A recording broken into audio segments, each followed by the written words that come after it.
शीर्षक आंख का दीपक, शरीर का प्रकाश। मुख्य वचन मत्ती 6:22-23। शरीर का दीपक आंख है, इसलिए यदि तेरी आंख निर्मल हो तो तेरा सारा शरीर उजियाला रहेगा, परंतु यदि तेरी आंख बुरी हो तो तेरा सारा शरीर अंधियारा रहेगा। परिचय। आज का हमारा विषय है आंख। प्रभु यीशु ने अपने प्रसिद्ध पहाड़ी उपदेश में एक गहरी आध्यात्मिक शिक्षा दी। उन्होंने कहा कि शरीर का दीपक आंख है। इसका मतलब सिर्फ यह नहीं है कि हम देख पाते हैं, बल्कि यह है कि हम कैसे देखते हैं, हमारा दृष्टिकोण क्या है और हम अपनी दृष्टि को कहां लगाते हैं। आंख सिर्फ एक इंद्रिय नहीं है, यह हमारी आत्मा की खिड़की है। यदि यह खिड़की साफ है तो पूरा घर उजियाला है, यदि यह गंदी या टूटी है तो घर में अंधेरा है। 1. निर्मल आंख। प्रभु कहते हैं, यदि तेरी आंख निर्मल हो तो तेरा सारा शरीर उजियाला रहेगा। मूल यूनानी भाषा में जिस शब्द का प्रयोग हुआ है वह है हैप्लोस, जिसका अर्थ है सादा, एकल, उदार और ईमानदार। इसका अर्थ है कि हमारा दृष्टिकोण एकल हो। हम दो स्वामियों की सेवा नहीं कर सकते। पद 24। हमारी नजर परमेश्वर पर होनी चाहिए। उदारता। निर्मल आंख देखती है कि दूसरों की जरूरत क्या है। लक्ष्य।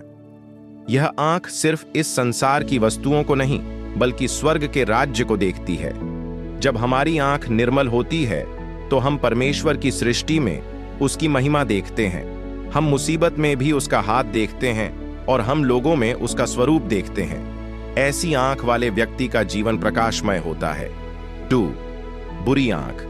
प्रभु आगे चेतावनी देते हैं, परंतु यदि तेरी आंख बुरी हो तो तेरा सारा शरीर अंधियारा रहेगा। यहां बुरी आंख का अर्थ है पोनेरोस, यानी दुष्ट, लालची और ईर्ष्यालु। लालच। यह आंख देखती है कि दूसरे के पास क्या है और उसे पाने की लालसा रखती है। यही लोभ है, जो मूर्ति पूजा है। ईर्ष्या। यह आंख दूसरे की भलाई से जलती है। अशुद्धता। यह आंख देखना चाहती है कि उसे क्या नहीं देखना चाहिए। जब आंख बुरी होती है तो वह जहर की तरह पूरे शरीर, पूरे व्यक्तित्व में फैल जाती है। ऐसे व्यक्ति के जीवन में कोई सच्चा प्रकाश नहीं होता। वह हमेशा असंतुष्ट, कड़वा और अंधकार में रहता है। 3. यदि उजियाला ही अंधकार हो, यह सबसे गंभीर चेतावनी है, तो वह अंधकार कितना बड़ा है। यानी यदि हम सोचते हैं कि हम प्रकाश में हैं, हमारे पास ज्ञान और सही दृष्टिकोण है, लेकिन वास्तव में वह गलत है, तो हमारी स्थिति बहुत खतरनाक है। यह उस व्यक्ति की तरह है जो अंधेरे में रास्ता भटक गया है, लेकिन समझता है कि वह सही रास्ते पर है। इसके लिए आत्मनिरीक्षण, सेल्फ एग्जामिनेशन बहुत जरूरी है। व्यवहारिक शिक्षा, प्रैक्टिकल एप्लीकेशन। हम अपनी आंख को निर्मल कैसे रख सकते हैं? 1. देखने वाली चीजों पर ध्यान दें। हम क्या देख रहे हैं? क्या हमारी नजरें व्यर्थ, अशुद्ध या हानिकारक चीजों पर टिकी हैं? भजन 101:3 कहता है, मैं अपनी आंखों के सामने किसी बुरी वस्तु को न रखूंगा। 2. लालच से बचें। अपने दिल की जांच करें। क्या हम पाने की लालसा में परमेश्वर को भूल रहे हैं? संतोष और धन्यवाद का जीवन जिए। 3. अपनी दृष्टि यीशु पर टिकाएं। इब्रानियों 12:2 कहता है, हम यीशु की ओर ताकते रहें, जो विश्वास के कर्ता और सिद्ध करने वाले हैं। जब हमारी नजर उस पर होगी तो बाकी सब चीजें सही जगह पर आ जाएंगी। निष्कर्ष। आज हमें यह निर्णय लेना है कि हमारी आंख कैसी है।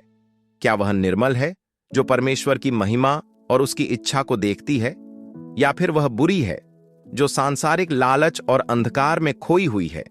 यीशु हमें जीवन का सच्चा प्रकाश देने आए हैं। यदि हम उस पर अपनी दृष्टि लगाएंगे तो हमारा सारा जीवन प्रकाशमय हो जाएगा।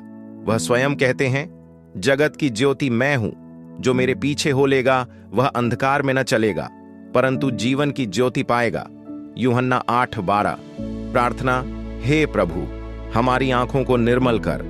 हमें इस संसार की माया और लालच से दूर रख।